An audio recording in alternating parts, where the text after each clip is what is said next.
Everyone knows you don't help the woman you find passed out on the sidewalk. Best case scenario, you waste your time. Worst case, you lose your shirt. But I see things differently. If you can squeeze a few million out of a rich woman you actually dated, then getting 10 times that from the Miami heiress I just happened to find should be a piece of cake. 1. I found Victoria Davenport passed out on a rain-slicked street in the middle of the night. The downpour had plastered her long hair to her face, but even then, you couldn't miss the aristocratic set of her features. She was wearing a deliberately distressed, simple dress, a poor attempt to mask the elegance that clung to her even in this pathetic state. I saw right through the act, but I played dumb, carefully helping her to her feet. "Miss, are you okay? Should I call you an Uber?" I asked, my voice dripping with fake concern. Of course, the last thing Victoria wanted was a ride. She fluttered her eyes open, looking at me with a practiced innocence. Where am I? Who are you?" she asked, her voice a fragile whisper. Ignoring the obvious, I put on my most frantic expression. "You passed out on the street. Looks like you've had too much to drink. Do you want to come back to my place to rest for a bit?" She hesitated for a perfect beat before nodding. And just like that, I brought the amnesiac heiress back to my crappy walk-up. Why not call the cops on a woman with amnesia? Are you kidding me? The game was just getting started. From that night on, she lived with me. Victoria Davenport was a master manipulator. During the day, while I was off working my dead-end jobs, she was either out shopping with her trust fund friends or quietly managing her business affairs on the side. But every evening, when I came home exhausted, she'd be sitting patiently at the dining table, waiting for me to cook. Even when my first attempts were practically inedible, she forced down every bite with a smile. She ate my food, slept in my rented apartment, and for the entire time we lived together, she spent my money. I often found myself staring at my pathetic bank balance late at night, letting out a heavy sigh. One night, Victoria happened to catch me in the act. A flash of triumph crossed her eyes, the corner of her mouth twitching upwards before she expertly hid it. She walked over, placing a gentle hand on my back. "Leo," she said, her voice like honey, "what's wrong? You look so worried." I knew Victoria was proud. Being cooped up with me, living this Spartan life, must have been killing her. But she had to stick it out to win a bet with her friends. She had to hate my guts, so seeing me stress about money must have been pure ecstasy for her. I took a deep breath, shoved my phone with the banking app back into my pocket, and pulled an old, tarnished silver compass from a drawer. Head bowed, I spun a tragic tale without blinking. The truth is, I grew up in the foster system. This compass was the only thing my grandfather left me. Every time I look at it, I think of him, of how alone I was as a kid. As I spoke, I snuck a glance at her. I saw a flicker of disgust in her eyes, quickly replaced with a mask of theatrical pity the moment I looked up. But who cared? If it weren't for the massive payout I was counting on, did she really think I'd put up with her phony sympathy? 2. In her 3rd month living in my dump, Victoria confessed her love for me. To mark the occasion, she bought me a ridiculously expensive Swiss watch and a custom-tailored suit. She told me she'd saved up for them by working multiple part-time jobs. She looked at me, her eyes full of fake adoration. "Leo, by now, you must know how I feel about you, right?" I clutched the suit, a complex mix of emotions flashing across my face before I settled on a deep, determined look. "I understand," I said, my voice low and firm. Victoria's eyebrow arched in victory. She had me. She handed me the watch, and I slipped it on without a word, hiding the cold smirk that touched my lips. "So it begins," I thought. "Let's see what you've got planned next." I made sure to tuck the receipts for these little gifts away safely. You never know when they might come in handy. Once Victoria was convinced I was in love with her, she started to subtly undermine my confidence. A constant stream of psychological jabs to prove I was completely under her control. "Leo, I know we're struggling right now, but it touches me that you always try to give me the best. This dress is just from a fast fashion brand, but it's still pretty. I know it's not your fault you can't afford nice things for me. Leo, you work so hard at all your jobs, but you don't make much. It doesn't matter, though. Just having you by my side is enough. That sports car is gorgeous, but it's way out of our league. Don't worry about it. Leo, that penthouse apartment is a dream. I know you can't afford it right now, and I'll probably never live in a place like that in my life. But it's okay. We can keep trying." And on it went. Because of her comments, I had to work even harder, scraping together every dollar I could to buy her the luxury items she casually mentioned. It was all part of the plan to make her feel guilty when she finally revealed this was all a game, ensuring I'd get a bigger breakup settlement. After all, her exes had all walked away with 8-figure packages. But the penthouse she mentioned was on another level. It was a $3 million property. I couldn't afford it, and I didn't want to. What if she cheaped out and only gave me $500,000? I'd be in the red. I never imagined Victoria could be so shameless. When she first brought up the penthouse, she must have noticed the hesitation in my eyes. A few days later, on my way home from work, I ran into a familiar face. It was Victoria's best friend, another heiress named Chloe Grant. 3. She, however, had no idea that I knew who she was. Chloe rushed to stop me, launching into a clumsy, poorly rehearsed speech. Mr. Vance, hi. I heard you own a very special compass, and I'm extremely interested in it. If you're willing to sell, I'd be prepared to offer $3 million for it. The price she offered was exactly $3 million, the asking price of the penthouse. I had to stop myself from laughing in her face. Victoria was truly something else. I had told her the compass was the only thing I had left of my grandfather, and I'd made a show of treasuring it.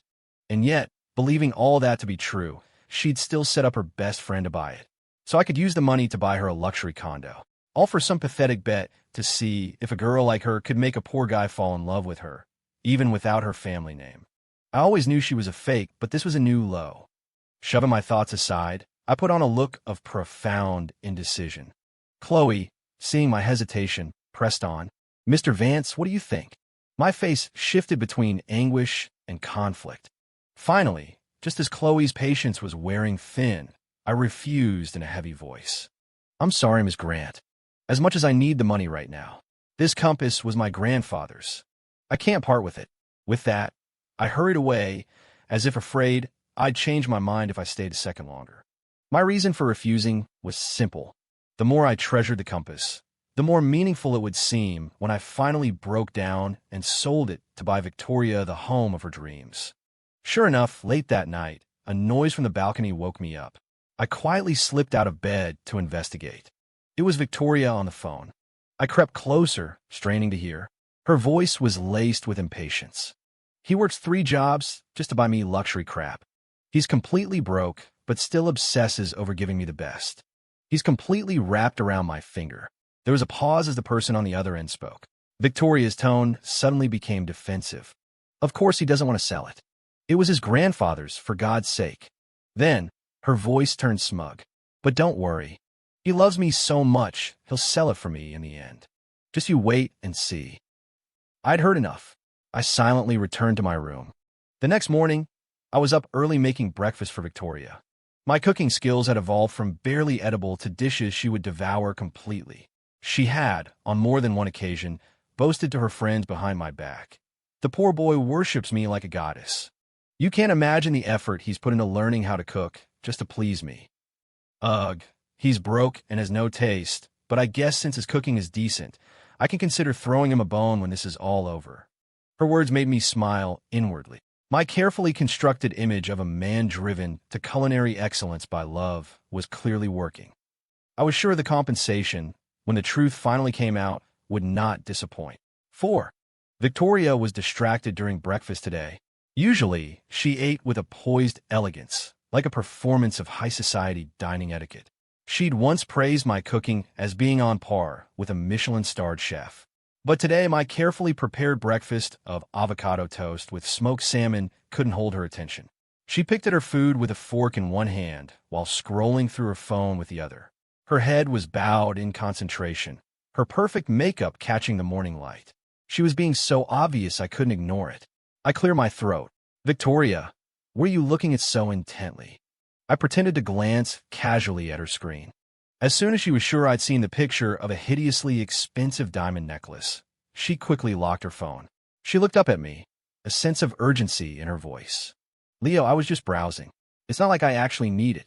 I remained silent for a moment, my face a blank canvas. Victoria continued. I know you can't get $3 million together. It's okay. I'll still love you even if we're poor. I fought back a surge of anger, my fist clenching under the table. Forcing a calm I didn't feel, I said, "It's my fault I can't provide for you. But don't worry, I'll work harder." Later, in a place where I couldn't see, a triumphant smirk surely crossed Victoria's arrogant face. I rushed to work. During my lunch break, I called the number Chloe Grant had left me. "Ms. Grant, it's Leo Vance," I said carefully, "regarding your offer to buy my compass for $3 million. Is that still on the table?" After getting the affirmative answer I expected, a cold smile touched my lips. I immediately called a high-end jeweler and ordered the necklace Victoria had been eyeing, requesting same-day rush delivery.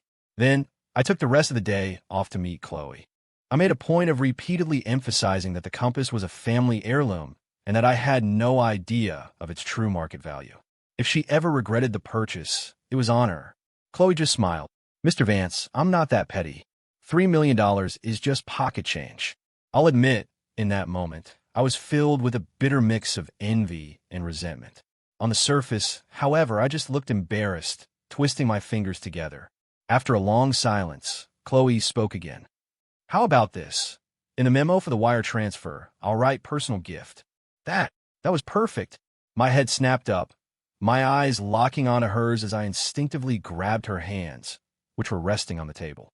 "Ms. Grant, would you really do that?" Chloe coughed, quickly pulling her hands away. She looked away, flustered, and started tapping on her phone. $3 million. The moment the transfer notification hit my phone, I felt a surge of pure joy. "Mr. Vance, are you really that excited about $3 million? Chloe asked suddenly as I stood up to leave. Remembering my role, I put on the face of a hard-working, devoted young man. "Of course I'm happy. Now I can buy my girlfriend the necklace she wants." "Yeah, right?" With that parting shot, I turned and left, leaving a thoughtful-looking Chloe Grant behind me. That evening, I presented the lavish necklace, delivered by a white-gloved courier, to Victoria. She froze for a second, then a brilliant smile lit up her perfect face. She eagerly took the box and stood on her toes to kiss my cheek. She played the part of a woman overjoyed by a surprise gift so well that I almost believed it myself. We whispered sweet nothings to each other, sharing a rare moment of intimacy. She was particularly aggressive tonight, leaving me almost breathless. Later, after she thought I was asleep, she slipped out of bed and went to the balcony. Through the glass door, I could hear her hushed voice. "I got the necklace. Since I've won, I guess it's time to wrap this up." Hearing that, I breathed a silent sigh of relief. It was time for this farce to finally end. The next evening, using a catering gig as a cover, I went to an exclusive private club in South Beach to put an end to my relationship with Victoria. I knew she was meeting her posse of heiresses there tonight. My plan was to walk in with their drinks while they were in the middle of their gossiping and expose Victoria for who she really was. This would allow me to end things on my terms and walk away with a hefty severance package. The lights in the main lounge were dim. Carrying a tray laden with expensive champagne, dressed in a standard-issue waiter's uniform, I knocked on the door to Victoria's private room. The moment I stepped inside, I was hit by a wall of noise and laughter. Chloe Grant's voice cut through the chatter. "Victoria, don't you think you've taken this a little too far? The guy sold his family heirloom to buy your necklace. I think he's actually fallen for you. What do you think he'll do when he finds out this was all just a game?" Her question was met with a chorus of cruel laughter. "Serves him right for running into our Victoria. Ugh, he got off easy if you ask me. He's so plain. Victoria, you really lowered yourself for this one." I smirked. If Victoria wasn't rich and beautiful, I never would have agreed to this show in the first place. After a few more catty remarks, Victoria, lounging in a corner, finally spoke, her voice lazy and bored. "What's the big deal? It's nothing a little money can't solve. A guy like that, I'll just pay him off and be done with it." I held the tray, my heart pounding with excitement. On the outside, I pretended to stumble, sending the entire tray crashing to the floor. The sudden noise silenced the room. All eyes turned to me. I staggered a few steps toward Victoria, my face a mask of confusion and hurt. "Victoria, what are you doing here? What were you just saying?" The poor guy. Are you talking about me?" The air in the room turned to ice. Victoria looked up at me, her eyes darting around, refusing to meet mine. She was silent for a long moment. Chloe looked like she wanted to pull me away from the broken glass, a flicker of pity on her face. I violently shook off her hand when she reached for me. Head held high. I choked back tears and pressed on. Victoria, just say something, please. She slowly rose to her feet, her chin lifted in defiance. Her eyes were cold and arrogant, a world away from the gentle woman I knew. She looked down on me, her voice sharp as ice. What do you want me to say? My fists clenched, my eyes shining with unshed tears. Just tell me it's all a misunderstanding. Tell me you love me, and I'll believe you. Tisk, one of the other girls sneered from his side. Don't tell me you're getting soft, Victoria. Victoria's face darkened. Then, as if a brilliant idea struck her, a slow smile spread across her lips. The cold mask vanished, replaced by that familiar, gentle expression. She gracefully stepped over the shattered glass and came to stand before me, her slender fingers brushing away a tear from my cheek. But her next words were a dagger to the heart. Oh, Leo, sweet boy. You heard every word, didn't you? It's true. It was all a game. A game to see if I could catch a sad, little prince and turn him into my devoted puppy. And congratulations, you helped me win. Before I could react, her finger traced my lips. Thanks for everything, Leo. It's been boring, but you provided some amusement. As a properly cast, wounded lover, this was my cue to get angry, to swing a punch, to teach this cruel woman a lesson. And I did. But Victoria dodged it effortlessly. Oh, the audience of heiresses cooed. Victoria shot them a glare before turning back to me, a cold sneer on her face. Leo Vance, drop the pathetic act. If it wasn't for this bet, I wouldn't have even given you a second glance. A nobody like you should be grateful you got to be with me for this long. You should be thanking me. But I'm not heartless. Here's $3 million for your trouble. Now get out of my life and don't ever bother me again. She shoved a black credit card into my hand. My eyes were red as I pleaded one last time, but I was serious about you. I would have done anything for you, and this is how you treat me. I was trembling, a wounded animal backed into a corner. Finally, Victoria seemed to feel a sliver of pity. She sighed, pulled out her phone, and tapped a few times. I'm wiring you another $500,000. Go get yourself a decent place to live. Quit those dead-end jobs and focus on your design work. Don't waste what little talent you have. You're not good enough for me. We're done. She waved a dismissive hand and pressed a button to call for the manager. A moment later, I was being escorted out of the room. The second the door closed, the heiresses, who had been pretending to be shocked, burst into chatter. Wow, that kid is really hung up on her. Maybe you should keep him, Victoria. He's not much to look at, but he's got a good build. Nice muscles. Yeah, he's kind of cute in a pathetic way. If you don't want him, maybe one of us could. Chloe slammed her glass on the table. Shut up, have you no shame? For some reason, Victoria's face was also thunderous as she glared at the girls who had spoken. I had no idea what their drama was about, though I heard later that a massive fight broke out in the room that night. But none of that mattered to me. I had my $3.5 million. Hello, ladies.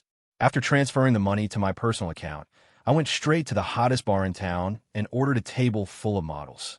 Unfortunately, after spending so much time with Victoria, my standards had gotten a lot higher. This one was pretty, but her act was too fake. Pass. This one's body wasn't great. Nothing compared to Victoria's. Pass. This one was trying to act like an heiress, but had the eyes of a scared rabbit. Definitely not. Ugh, I sighed in frustration. Victoria was a terrible, manipulative person, but damn, she was gorgeous.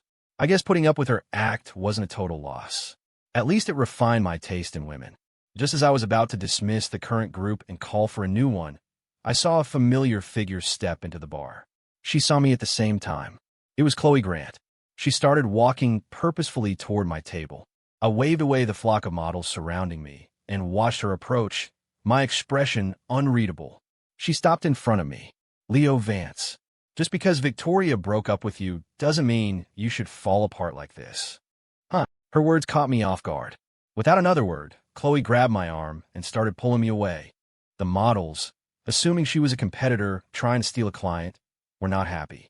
They swarmed us, their voices a cacophony of complaints. Hey, you can't just cut in line like that. Yeah, come on, handsome, don't go. Let's have another drink. Honey, you're pretty, but our Leo here has more than just looks on his mind. One of them even blew me a kiss. I looked at Chloe, who was being mistaken for a high-class escort, and couldn't help but chuckle. Her face went through 5 different shades of fury. Seeing her struggle to maintain her composure, I shook off her hand and casually slung an arm around her shoulder. "What can I say?" I said, my voice dripping with melodrama. That woman broke my heart. A man's got to find some way to cope. For all her wealth, she was surprisingly innocent. Chloe's face turned bright red. But you can't just fool around with these people," she stammered. "Oh, then who should I be with?" I leaned in closer. "Your friend Victoria has ruined me for other women. My standards are impossibly high now." My eyes roamed over her. "You, on the other hand, you're not half bad. You could definitely give her a run for her money." Her features were delicate, her eyes sharp and intelligent.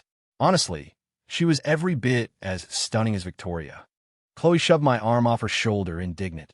"Don't get any ideas. I would never, ever get involved with you. I don't touch my friends' ex-boyfriends." She shot a venomous glare at the models. "But you can't mess around with them, either." With that, she grabbed my arm again and dragged me out of the bar, leaving a trail of disgruntled models in our wake. We ended up back in my apartment. I sat on the couch and just stared at her. "What is it you really want?" She met my gaze directly. "Pack your essentials." She handed me a small, velvet box. I opened it. Inside was the antique silver compass I had sold her for $3 million. I looked up at her, stunned. "What is this?" She sat down on the couch, her expression complicated. "That whole game. I was part of it, and I'm sorry. I knew about the bet for a while, but I couldn't stop it. I hate cruel tricks like that. I have a condo in Emerald Keys. I want you to live there. I'll have the deed transferred to your name tomorrow. Consider it an apology." I was floored by this unexpected windfall. "I'm sorry, what?" She pressed her lips together. "I have one condition. You have to stop going to bars and hanging out with those kinds of people. Don't throw your life away." I narrowed my eyes, ignoring her warning and testing the waters. "A condo in Emerald Keys has to be worth a fortune. You'd really just give it to me?" "Yes, as long as you promise to stay away from that scene." "That's it." I was skeptical. "There's one more thing I hope you'll agree to."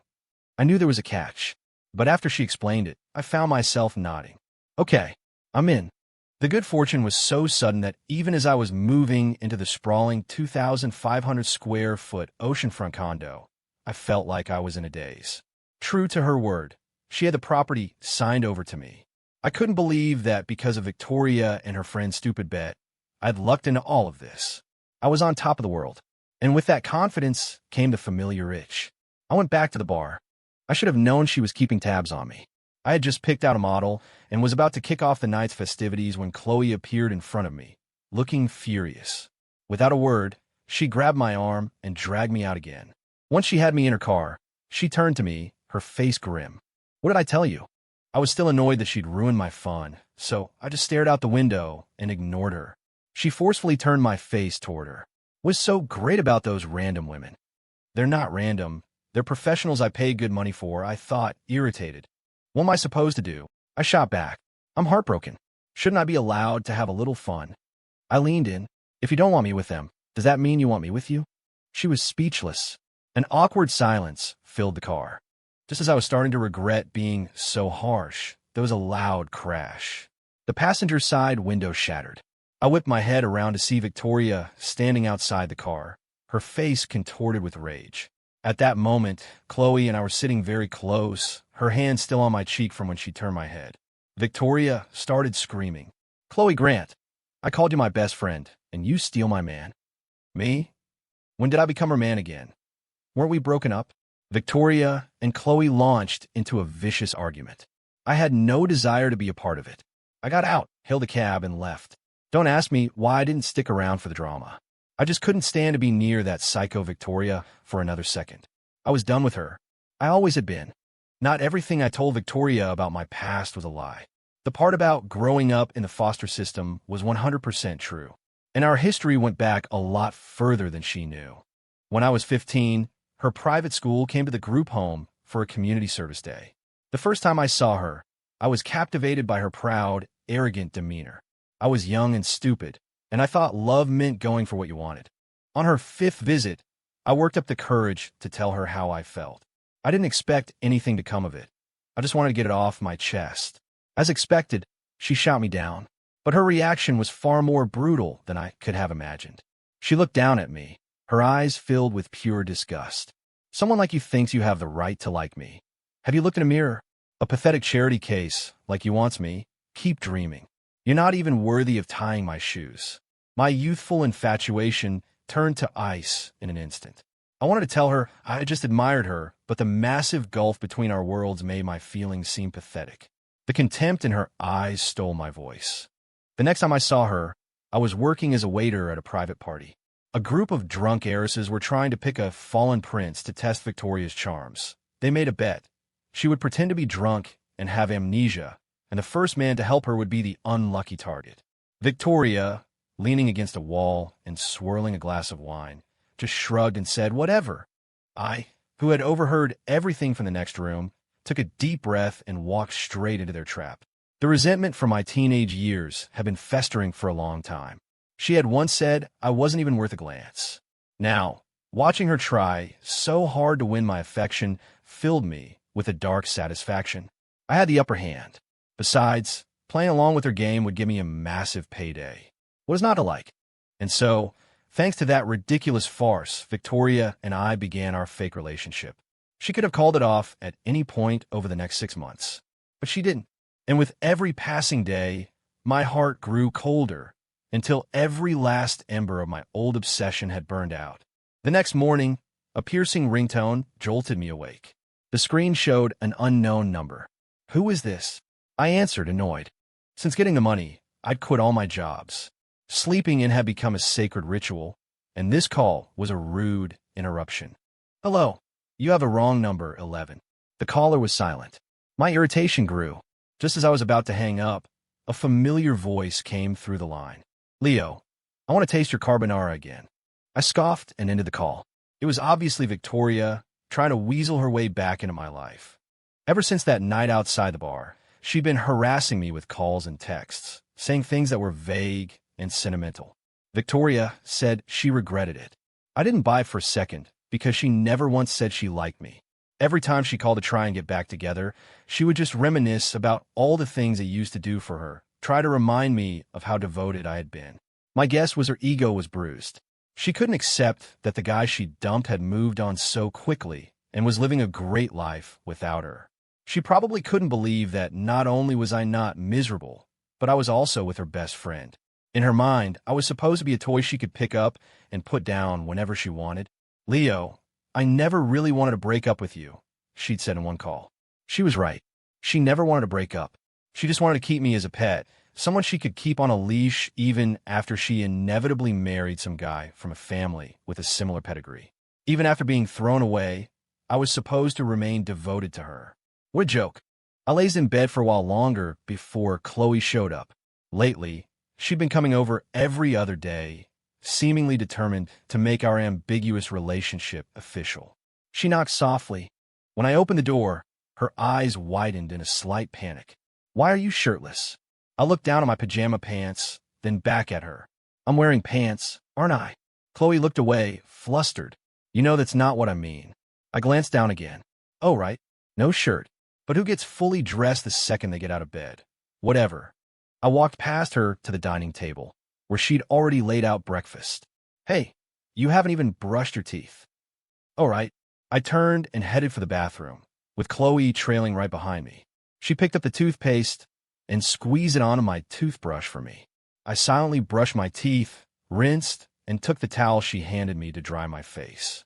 I turned to face her. "Okay, what is it this time?" Chloe's eyes stayed fixed on my neck. A hurt expression crossed her beautiful face. "What? Is it a crime for me to come see you?" "Cut the crap. Get to the point." A smile finally broke through. "Your fall collection is a massive hit.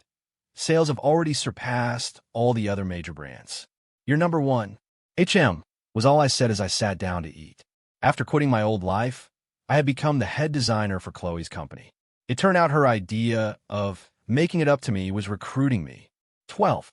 During the bet, Chloe had learned from Victoria that I'd entered a national design competition. She had been impressed with my work. She despised what her friends were doing, but also genuinely admired my talent. So, When the group decided to test my loyalty by having someone offer to buy my family heirloom, Chloe immediately volunteered. She had wanted to warn me about Victoria, but my acting was too convincing. She thought I was just some lovesick fool and worried I wouldn't believe her. So instead, she orchestrated the scene at the club so I could see Victoria's true colors for myself. She secretly texted me the location, which led to our big breakup.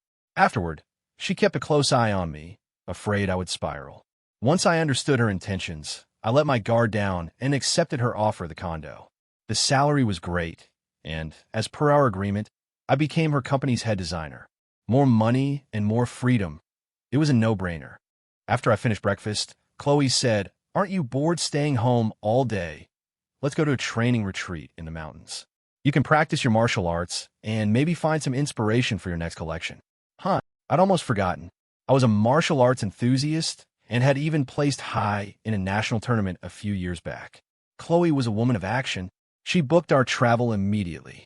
Then, fussing over me like a mother, she packed my bags and dragged me to the station. 3 hours later, we arrived at a sprawling martial arts training center nestled in the Blue Ridge Mountains. I was in the courtyard practicing forms in loose-fitting training clothes, while Chloe stood nearby in a tracksuit, acting as my supervisor. After she intercepted the umpteenth beautiful woman who tried to approach me, I shot her an annoyed glare. "Hey, Chloe, can you back off a little? You're scaring away potential sparring partners." Chloe pouted. "Your taste is terrible.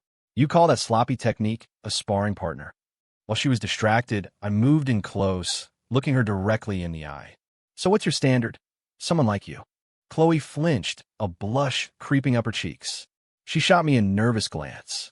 "Well, they'd have to be at least at my level." I laughed softly, then said, each word deliberate, "In your dreams that I'm never getting with you. I don't touch my girlfriend's best friend, not even an ex." The color drained from her face. I turned back to my training, ignoring her. Of course, I'd noticed Chloe's feelings for me over the past few weeks. She was an open book. Her emotions were written all over her face. I just couldn't understand what she saw in me. I wasn't part of her world, so I had no intention of reciprocating. The class divide was a chasm I wasn't willing to cross again. One humiliating lesson was more than enough. 13. Late that night, as I was getting ready for bed, there was a knock on my door. It was Chloe. The moment I opened it, she stumbled in, smelling of alcohol, and wrapped her arms around me. She clung to me like a frightened child, sobbing, "Leo Vance, I like you." I gently pushed her away. "I don't feel the same way about you," I said calmly. Her eyes filled with hurt. "I can wait," she insisted. I sighed, genuinely confused. "What is it you even see in me? If you're impressed by some fantasy of a guy who didn't care about money and was devoted to a down-on-her-luck Victoria, you've got it all wrong." I knew about their bet from the start. I knew Victoria was playing me. The only reason I went along with it was for the money. I expected this confession to shatter her illusion of me, but it didn't. Chloe gently took my hand. "I don't care about any of that," she said softly. "I just like you. Maybe it's how free-spirited you are, or how focused you get when you're training. I don't know. My heart just knows." She leaned her head on my shoulder, her words a soft whisper. I had to admit, Chloe was beautiful, more captivating than any model I'd ever met. For a fleeting second, I felt a spark and thought, why not? But she was too good, too genuine. I was afraid of letting myself fall for her, only for her to walk away. I couldn't risk it. Just as I was about to push her away again, there was another knock on the door. I used the opportunity to send Chloe to answer it while I retreated to my room. Suddenly, I heard shouting, "Chloe Grant, I knew it. You've been after my man this whole time." "Your man? You two broke up." "No, it wasn't even a breakup. It was a disgusting game you played." The other person was Victoria. By the time I got to the door, Chloe and Victoria were at each other's throats. I'd missed their confrontation outside the bar, but now I was getting a front row seat. They hurled insults and accusations, their voices filled with rage. The noise was giving me a headache. I yelled at them to stop, but they completely ignored me. Chloe even glanced back and told me to stay out of it. I almost laughed. Finally, I gave up, pulled over a chair, and sat down to watch the show. 15 minutes later, they were both exhausted, leaning against opposite walls and panting. I got a glass of water and walked over to Chloe. She took it, and after a sip, shot a triumphant look at Victoria. Victoria's eyes blazed with anger and jealousy. Leo, don't. I cut her off coldly. We're done. Don't call me that. 14. Ignoring my warning, Victoria's voice cracked. Leo, I was wrong. I really did fall for you.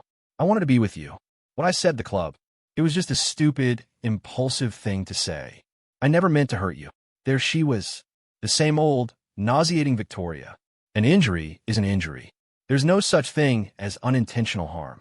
To finally put an end to this, I took a deep breath and laid it all out. I know your amnesia was an act. I knew from the very beginning. All those sweet moments you think we had. That was me playing a part. Stop coming after me. I lied to you, but I also let you win your bet and save face with your friends. We're even. My words hit her like a physical blow. Her face went pale. What are you saying? You never had feelings for me. I nodded, then shook my head. I did once. A flicker of hope ignited in her eyes. She winced in pain, but forced herself to stand, rushing over to grab my hand. Leo, I knew it. I knew you cared about me. That stupid game hurt you, I understand. From now on, I swear I'll. I pulled my hand away. I was 15, at the group home, under the cherry blossom tree. Victoria looked completely lost. Leo, what are you talking about? See, the moment that had scarred me for life, she had completely forgotten. I repeated her words back to her, slowly and clearly. You think you're who? Someone like you thinks you have the right to like me. You should go take a piss and look at your own reflection. A pathetic charity case like you belongs on the ground. Listen to me, I'm not interested. Someone like you isn't even worthy of tying my shoes. Victoria looked like she'd been struck by lightning.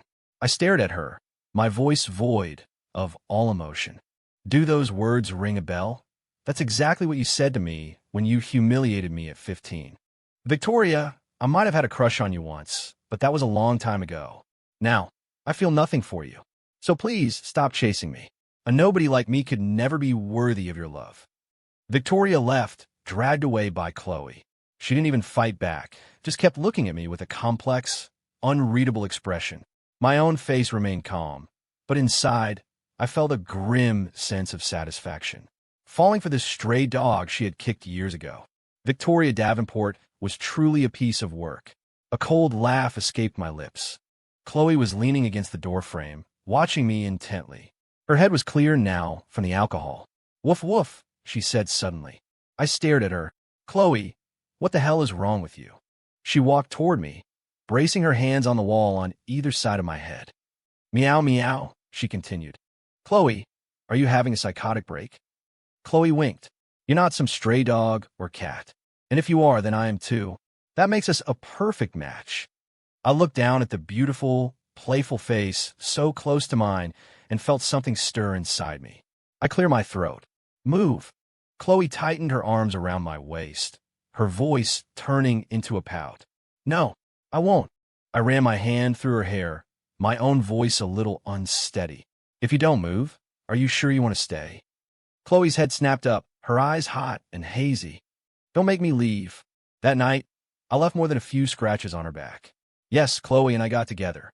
I couldn't fight what I was feeling anymore. When we got back from the mountains, she demanded I make our relationship official, and I finally gave in. Chloe immediately posted the news on all her social media. Victoria showed up one more time, walking in on Chloe and me in the middle of a kiss. She stood there, trembling, her eyes red with jealousy. Leo, you know this won't last, she said, trying to find a weakness. Her family will never accept someone from your background. Before I could say anything, Chloe kissed me again, right in front of her. Unlike you, I don't need to follow my family's rules to inherit a fortune, she said with a smirk. I can build my own empire. My life, my rules. She was right, and that was why I had decided to give her a chance, to give us a chance. Victoria left looking utterly defeated. Chloe told me later that because Victoria had been spending all her time with her toxic friends, her grandfather had become furious. He was threatening to cut her off and make her younger, still underage brother the sole heir to the family fortune. It seemed Victoria had her own problems to deal with now. I was relieved, knowing she wouldn't have time to bother me anymore. That night, as Chloe and I were tangled together in bed, I felt something cold and metallic slip onto my ring finger. Leo, Chloe whispered, breathless. Marry me. I closed my eyes, and against all my better judgment, I nodded. Okay, I breathed. In the faint light of dawn, I knew I wanted to spend the rest of my mornings with her.